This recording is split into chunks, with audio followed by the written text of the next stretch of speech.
rational, like-minded people would say arrest that person, right? But what I'm saying is that as the person that's being investigated, don't contribute to their goal. Right.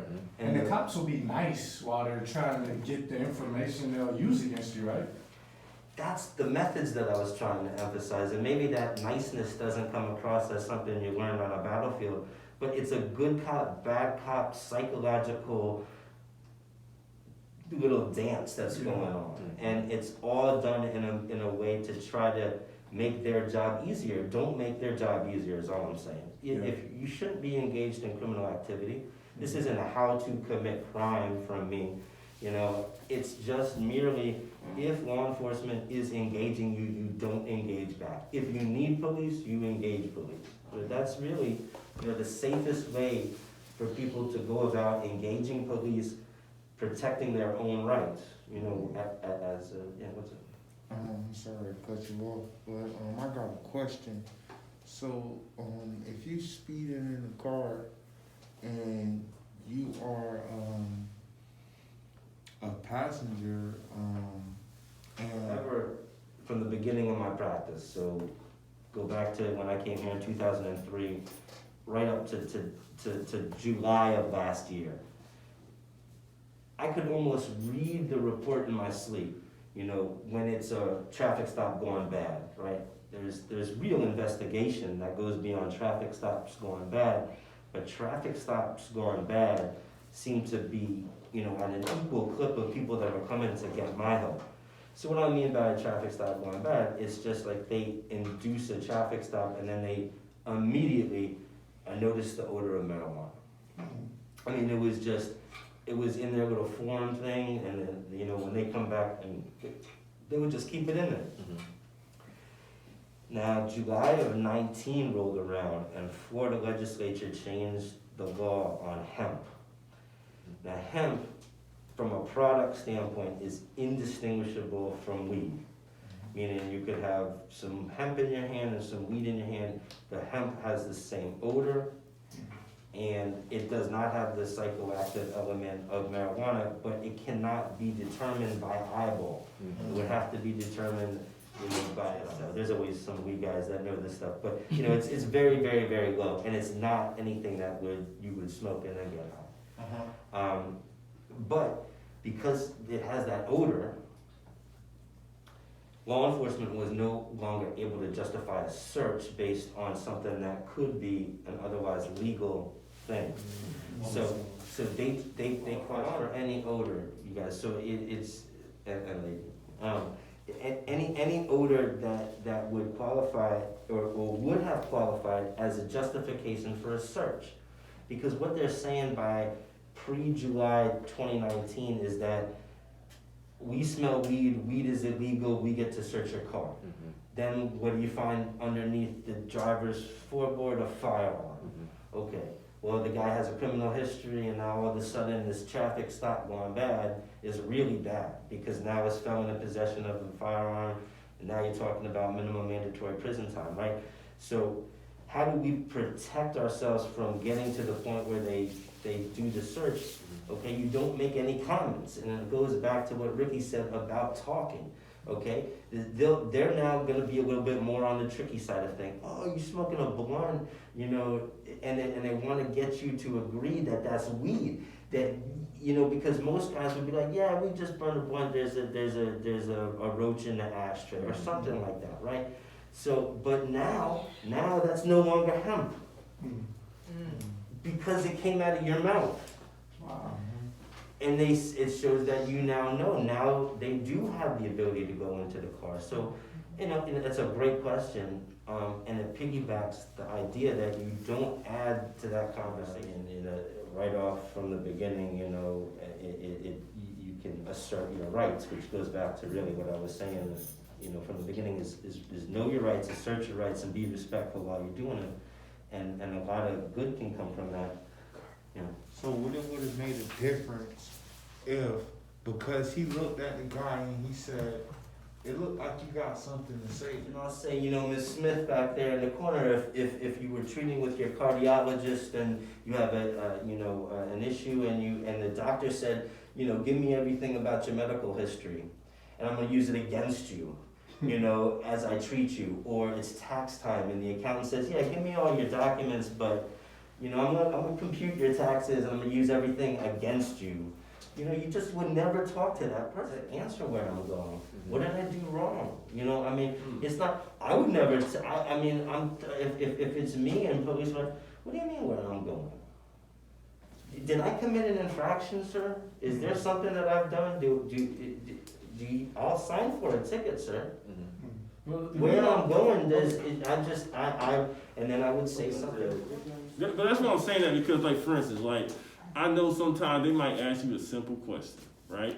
And in my head, it's like, it's just more so like if sometimes you get intimidated. It's like, look, if I say I don't have to talk to you, am I gonna get punched in the face? You know what I'm saying? And that's kind of thing like, and you can't really do anything about that. So, it's more so like, I get it. I think pretty much as a guaranteed rule, you just say, don't say anything anyway, because it's best to stay out of anything. I just didn't know if, like, legally, as you asked them, like, can this be used against me? They said no. That, like, is that kind of like mean they can't use it against you? That they can manipulate. It's a tactic. Wow. And so, and again, I'm humbled by this because, I don't go through it. I don't go through it, and I don't really know what's the right thing to tell y'all, other than assert your rights and be respectful. There's, you hope that the body camera's on at that point. Back to like what I was gonna ask you.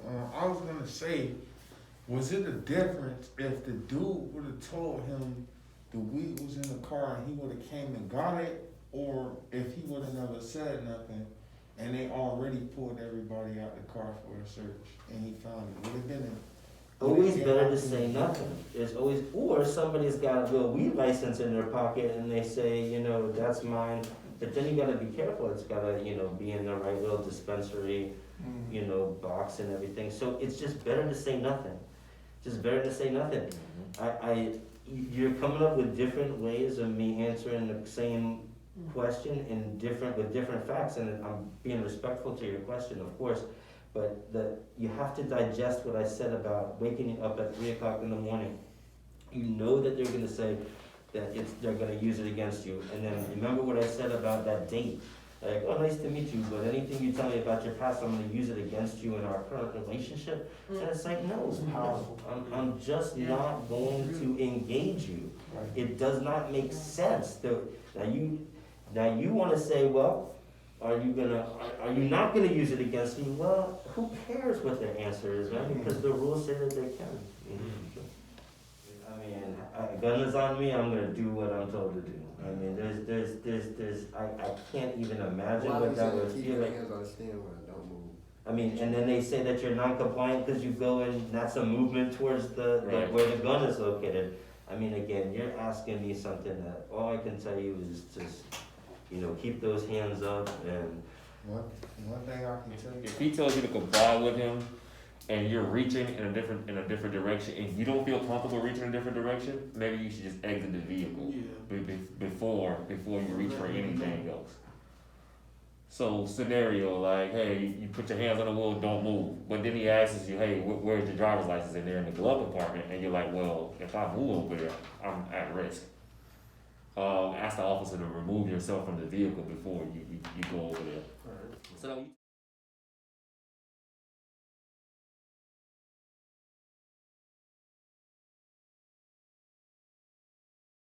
I'm not trying to come with, I see different strata of police too, y'all don't. I see the guys that are out there saving us on a daily, on the Fed side, that you don't even know are police. Yeah. And you just wanna shake their hand. And then I see these knuckleheads that are running patrol and they abuse black males. That's just the reality of the situation. But to go back, let me just go back to my train of thought on Ricky said. He said, so give me 3 rights, or give me the top 3. But number one of right to remain silent is so much more important than anything else, because everything else, Ricky, is outside of our control. Gotcha. Okay, so the reason why I keep coming back to the fact that it's only one is it's because the only one that we can control. And so if you wanted me to answer the question more directly, yeah, you have the right, say, not to have illegal search and seizures, right? And so when I say know your rights, don't consent to a search. That's another one. But you know what you need to do to consent to a search? Talk. Exactly. You gotta open your mouth. So you will take care of your consent to search right by imposing your first right, which is don't. So that's and your Miranda right comes from what right? Your right to remain silent. Right. Right. And that's what they're getting you to, like, It's what the they're saying root. to It's you. the root of Miranda. Yeah. But it's only triggered if police are asking you questions. And that's nuanced, because it's not always that way. You know, people think, okay, I've been arrested, I got the bracelets on me, now go ahead and read me my rights. No, not if they're not engaging you in a dialogue, and if you engage them, that's considered a consensual encounter, which is so silly. You know, because it's not a consensual encounter, you're being arrested, but if it's not, you know, now we're gonna sit you down, okay, so we found X amount of, weight of heroin, now I wanna talk to you about your supply. Okay, all right, now we're dialoguing and I could really hurt myself now, right? That triggers Miranda. Or there's a domestic situation and we just wanna get your side of the story. You know, that's in an investigation, you have the right to remain silent, it's, so, ironically, even Miranda is linking back to don't talk. And then consent on don't give consent, right? Because I see that a lot. I see consent. No, let them do their job. Right. Yeah. You know what? If they have what they need to go obtain that warrant to get that judge's autograph, let them go do it. Right. You're gonna be on the side of the road or the house for 4, 5, 6 hours, so what? What's the alternative? Yeah. To lay down? Well, I don't ever want you to lay down, and if you know that there's something that shouldn't be in the car, don't just say, yeah, go ahead, no, because there might be an irregularity, something might occur, but really, what does that root back to? Don't talk. Yeah. Because you're not gonna consent it. That whole situation could have been avoided if he would have just walked up to the car and said, it smells like weed in here, and nobody would have said nothing. Right, you say nothing. Oh, it smells like weed in here. Don't talk. Sir, is there some, so, I mean, he could say, I think the Dolphins are gonna win the Super Bowl. I mean, I don't know, whatever, but he could say anything is what is my point. Once you engage, then you're losing. You're always losing. And me too. This is not a color thing, this is not an experiential thing, this is a law thing. So anybody, irregardless of anything about your background, if law enforcement is talking to you, it is not a good idea to talk to them. But it is even more so, with your realities because of the additional burdens. They're unfair, terrible additional burdens that. He's coming down the street and he says, young man, stop. And they flee. Now, are they, how should they handle that situation? That's awesome. So, but let me, that's kind of a practical answer, but let's say you are in a position where you're engaged in illegal activities and you're under that, scenario. It is far harder to get into your pocket if you're compliant. What's the justification? But you take off, they're gonna make up, again, this is the whole practice versus, the books versus the real world. So, if it's really totally out of the blue, the idea is that you can say thank you, but no thank you. There's no difference. I'm sorry, man, I don't have time for that. Yeah, right. I gotta go. And really, there's nothing that they could do. Nothing they can do.